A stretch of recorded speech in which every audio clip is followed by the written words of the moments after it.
जय हिंद दोस्तों, मेरा नाम है अनिरुद्ध और मैं आप सभी का वेलकम करता हूं करियर विल आईएएस पर। दोस्तों, आज से लगभग 3 महीने पहले जब होर्मुज की क्राइसिस एकदम अपने हाईएस्ट लेवल पे चल रही थी, तो हमारे केरला का जो विलिंजाम पोर्ट है, this almost came to the world's rescue. Because दुनिया के जो बड़े बड़े जहाज हैं जो कि दुबई जाया करते थे, सिंगापुर जाया करते थे, वो सारे बड़े बड़े जहाज हमारे केरला के विलिंजाम पोर्ट पर ही आके बर्थ करना शुरू कर चुके थे। आप लोग यहाँ पे देख सकते हैं, ये खबर अप्रैल की है। 100 से भी ज़्यादा शिप्स थी जो कि केरला के इस बंदरगाह पर आकर आना शुरू कर चुकी थी। स्थिति ऐसी हो चुकी थी कि पोर्ट अथॉरिटीज़ ने और यहाँ पे शिप्स को आने से इनकार करना शुरू कर दिया था। और आज दोस्तों वही वाला हमारा केरला का विलिंजाम पोर्ट, जो कि इंडिया का फिलहाल एक मेजर ट्रांसशिपमेंट पोर्ट है, वो फिर से सुर्खियों में आया है। And for all the good reasons, because वो वाला जो पोर्ट है अब दोस्तों ट्रांसशिपमेंट करने के साथ साथ जो एक्सपोर्ट और इंपोर्ट वाले काम हैं, यानी कि एग्जिम ऑपरेशंस के लिए भी अब वो क्लियर हो चुका है। एंड इसके साथ हमारा जो विलिंजाम पोर्ट है ये 100% फाइनली एंड ऑफिशियली ऑपरेशनल हो चुका है। आप लोग यहाँ पे देख सकते हैं खबर दोस्तों कल ही सामने आई है। Vizhinjam port begins export import operations, opens new gateway to the global trade. यहाँ पे भी देख पाएंगे, इकोनॉमिक टाइम्स ने कवर किया, सोशल मीडिया पर भी इसको जगह जगह पे कवर किया जा रहा है।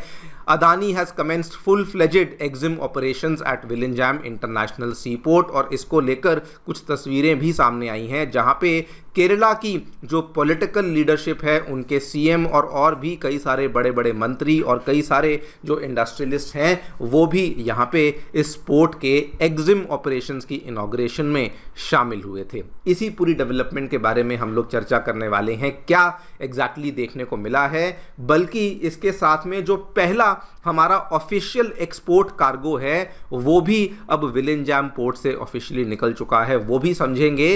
एंड ट्रांसशिपमेंट के साथ साथ एक्सपोर्ट इंपोर्ट करना, इसके क्या मायने हैं, इसके क्या मतलब हैं, इस पूरी चीज़ के क्या बेनिफिट्स हमें होने वाले हैं, इन सब चीज़ों के बारे में चर्चा भी हम करने वाले हैं। आइए शुरू करते हैं दोस्तों मेरे साथ। मेरा नाम है अनिरुद्ध। यदि आप लोग हमें फॉलो करना चाहते हैं तो दिए गए टेलीग्राम चैनल के माध्यम से ऐसा कर सकते हैं। दोस्तों, आगे बढ़ने से पहले आप सभी को इन्फॉर्म करना चाहूँगा कि करियर विल आईएएस की टीम आने वाले यूपीएससी प्रीलिम्स 2027 के लिए आपके लिए सीसैट का स्पेशल बैच अनाउंस कर चुकी है, जिसको कि हिंदी और इंग्लिश दोनों में उपलब्ध करवाया गया है। इस बैच में मैथमेटिक्स पढ़ाएंगे राकेश सर, रीजनिंग लेंगे पीयूष सर और कॉम्प्रिहेंशन लेंगे सत्येंद्र सर। इस बैच की पूरी फीस केवल और केवल 1999 रखी गई है। अगर आप इसमें एनरोल करना चाहते हैं तो नीचे दिए गए डिस्क्रिप्शन में लिंक पे जाकर के क्लिक कर सकते हैं। All right, directly coming to the news, क्या देखने मिला है। कल यानी कि 18 अगस्त को हमारे भारत के केरला में आने वाला विलिंजाम इंटरनेशनल सी पोर्ट,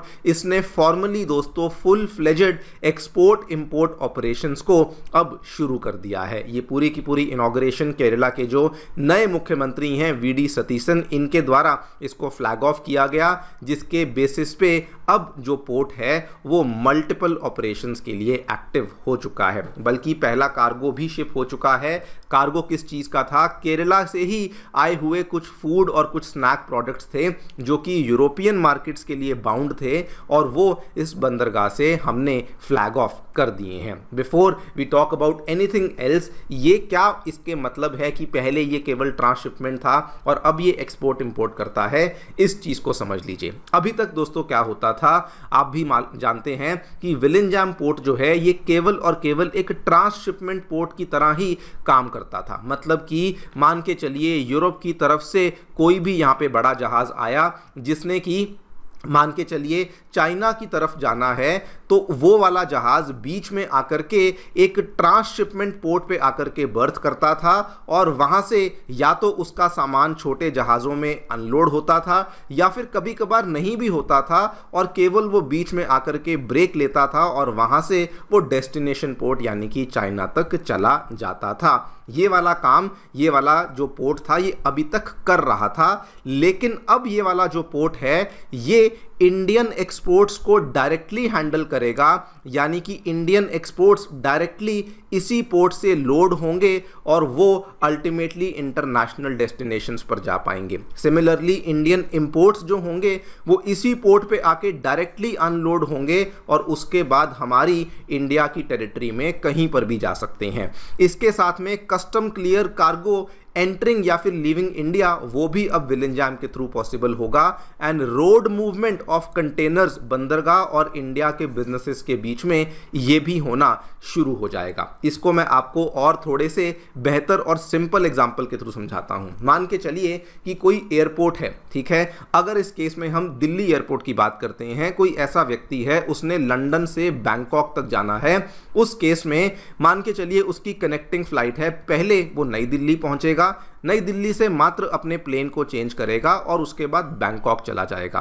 इस चीज को हम ट्रांसशिपमेंट कह सकते हैं। आप दिल्ली में लैंड किए, आपने अपने प्लेन्स को चेंज किया और उसके बाद आप आगे कंटिन्यू करते रहे। इंडिया को इस चीज से कोई फर्क नहीं पड़ता कि आपकी फाइनल डेस्टिनेशन क्या है, क्योंकि इंडिया तो केवल आपके लिए एक कनेक्टिंग एयरपोर्ट प्रोवाइड कर रही है। लेकिन अब दोस्तों कहानी चेंज हो गई है। मान के चलिए ये वाला जो इंसान है जो लंदन से बैंकॉक जा रहा था, अब वो कहता है कि मुझे दिल्ली के अंदर एंट्री भी लेनी है। उस केस में उसे इमिग्रेशन चाहिए होगी, उसे कस्टम्स क्लियर करना पड़ेगा, बैगेज क्लियरेंस होगा, सिक्योरिटी होगी और कई सारी डॉक्यूमेंटेशन भी उसको पूरी करनी होगी। एयरपोर्ट जो है वो पहले भी ये सब प्रोवाइड करता था, फिजिकली वो ये सब प्रोवाइड करने के लिए सक्षम था, लेकिन रेगुलेटरी इंफ्रास्ट्रक्चर उनके पास अवेलेबल नहीं था। बस वही वाला चेंज है जो कि विलिंजाम के पास हुआ है। पहले भी बड़े बड़े जहाज विलिंजाम आते थे और वहां से दूसरी डेस्टिनेशन पर जाते थे, लेकिन अब वो वाले जो जहाज हैं वहीं पे अनलोड होंगे, वहीं पे उनकी लोडिंग होगी एंड वहीं से एक्सपोर्ट इंपोर्ट का जो पूरा का पूरा सिस्टम है वो विलिंजाम के पोर्ट से ही आपका शुरू हो जाएगा। यानी कि पोर्ट के पास पहले भी मैसिव लेवल की बर्थ्स थी, बड़ी बड़ी जो पोर्ट पे क्रेन्स थी वो भी देखने को मिलती थी, कंटेनर यार्ड थे, डीप वाटर पोर्ट था, बड़ी शिप्स को हैंडल करने की एबिलिटी थी। लेकिन कस्टम्स और उसके साथ जुड़ा हुआ जो एग्जिम फ्रेमवर्क था फॉर्मली कार्गो को हैंडल करने के लिए, वो अवेलेबल नहीं था और आज की डेट में वो चीज़ भी अवेलेबल हो चुकी है। इसको आपको एक और एग्जांपल के थ्रू समझा देता हूं।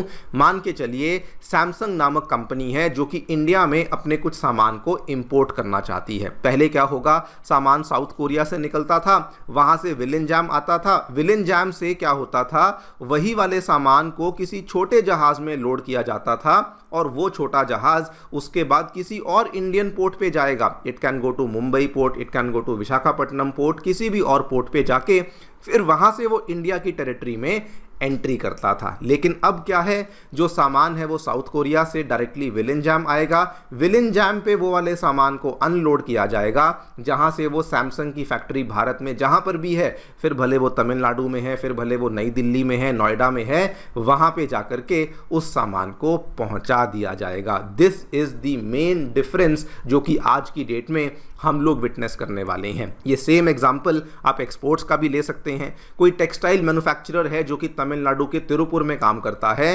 पहले वो तिरुपुर फैक्ट्री से सामान इंडियन पोर्ट पे जाता था, इंडियन पोर्ट से वो सामान कोलंबो जाता था जो कि बहुत बड़ा ट्रांसशिपमेंट पोर्ट है, फिर वहाँ से एक बड़े इंटरनेशनल वेसल में और वहाँ से वो सामान यूरोप जाया करता था। लेकिन अब ये बीच की पूरी कहानी स्किप करते हुए तिरुपुर फैक्ट्री से सामान डायरेक्टली विलिंजाम जाएगा, वहीं से बड़े जहाज में लोड होगा और वहीं से वो सामान इवेंचुअली यूरोप पहुंच जाएगा। क्यों? बिकॉज जो विलिंजाम पोर्ट है वो अब केवल एक ट्रांसशिपमेंट पोर्ट नहीं बल्कि एक्सपोर्ट और इंपोर्ट दोनों वाले जो काम हैं वो भी ये वाला बंदरगाह कर पाएगा। सो एसेंशियली अब हमारा जो बंदरगाह है वो दो तरीके के काम करेगा। सबसे पहला काम तो वही जो ये अभी तक करता आया था, दुनिया के जो बड़े बड़े ट्रांसशिपमेंट पोर्ट्स हैं जैसे कि कोलंबो हुआ, सिंगापुर हुआ, पोर्ट क्लांग हुआ मलेशिया का, या फिर दुबई का जेबल अली पोर्ट हुआ, उनके लिए तो ऑल्टरनेटिव की तरह तैयार हो ही चुका है कि बड़े बड़े जहाज़ जो हैं वो विलिंजाम आएंगे और वहाँ से अगर उनको चाइना जाना है, वहाँ से अगर उनको कहीं पर भी जाना है तो वो वाला स्कोप तो ओपन है ही। लेकिन अब विलिंजाम इंडिया के लिए भी डायरेक्टली इंपोर्ट एक्सपोर्ट का जो काम है वो बड़ी आसानी से बेसिकली कर पाएगा। अब सवाल ये आता है कि इस पूरी चीज़ के फायदे क्या होने वाले हैं। दोस्तों फायदे होने वाले हैं डायरेक्टली केरला और उसके आसपास आने वाले जो राज्य हैं जिसको हम लोग पोर्ट की हिंटरलैंड भी बोल देते हैं, उनको बहुत बड़ा फायदा होगा। ज्योग्राफी को सोच के देखिए,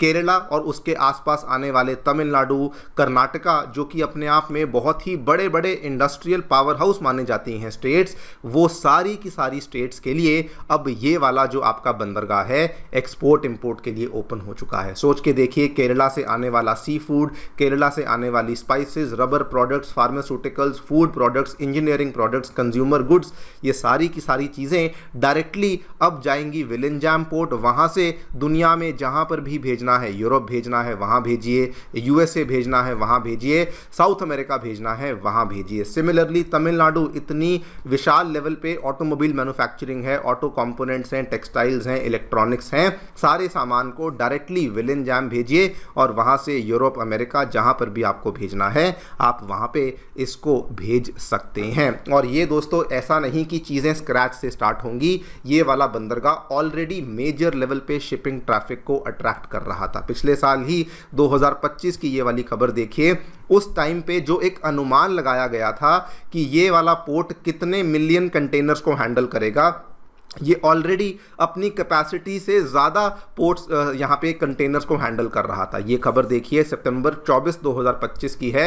deepest container vessel berths at Vizhinjam port, और उस टाइम पर अपनी कैपेसिटी को भी ये एक्सीड कर चुका था। दुनिया की जानी मानी shipping company, Mediterranean shipping company और भी कंटेनर ऑपरेटर्स जो हैं वो रेगुलरली अपने सामान को यहाँ पर आकर के उसकी बर्दिंग करवाते थे। और होर्मुज के टाइम पे आपने देखा कैसे एक ही झटके में 100 से भी ज़्यादा जहाज़ थे जो कि यहाँ पर आ पहुँचे थे और कतार में लग गए थे कि प्लीज़ हमें यहाँ पे आने दीजिए। उसके पीछे का सबसे बड़ा कारण क्या था?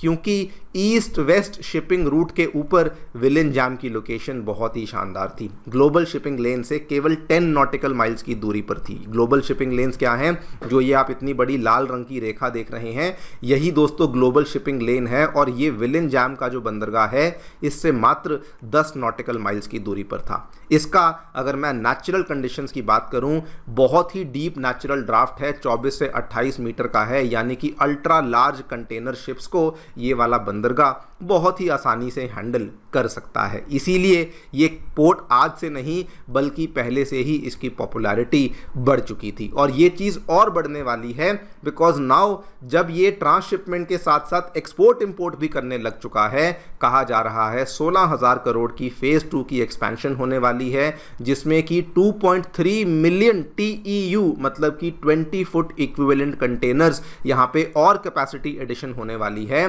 और जब ये टोटल कैपेसिटी बढ़कर 5.7 मिलियन TEUs की हो जाएगी, उस केस में ये इंडिया छोड़िए इंडियन सब कॉन्टिनेंट में आने वाला one of the largest container transshipment facilities बनकर के यहाँ पे उभरेगा। तो ये दोस्तों ऑब्वियसली इंडिया के लिए तो गेम चेंजिंग है ही, लेकिन पूरे के पूरे क्षेत्र के लिए भी एक बहुत ही बड़ी डेवलपमेंट बन जाएगी। हाँ, इसमें एक चैलेंज है। फिलहाल पोर्ट के पास 800 मीटर की जो बर्थ है वो केवल एक है, जिसमें 2 मदरशिप्स आपकी फिट हो सकती हैं।